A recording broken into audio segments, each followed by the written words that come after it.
The law on sedition was derived from sections 39, 40, 42, 43 and 44 of the Penal Code Act. Today, they were declared to be vague and inconsistent with Article 29 of the Constitution, which provides for freedom of speech.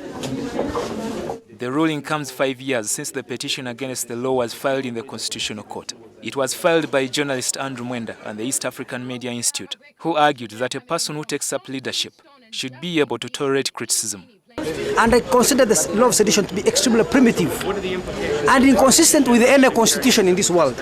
This is not a victory for the media alone, but it's a victory for all Ugandans who want to exercise their freedom.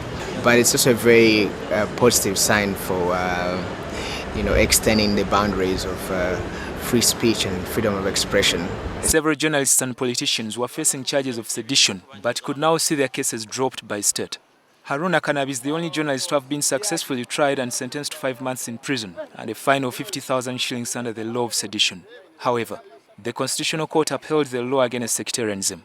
To the extent that the law of promoting sectarianism was upheld, he is still undergoing a prosecution for that offense, just like other politicians who have been charged with that offense.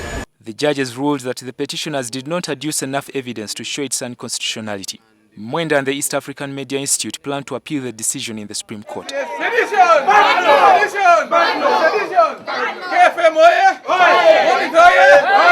Celebrations broke out at the Monitor publications this afternoon when news came in about the decision on the sedition law. Journalists from there have borne the biggest brunt of this law, with many of them facing charges of sedition in courts of law. Because it's really been bogging us down and trying to make our work very hard. But the celebrations could be short-lived.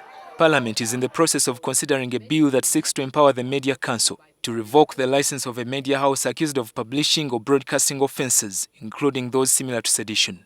The Attorney General also plans to appeal the decision to scrap the sedition law.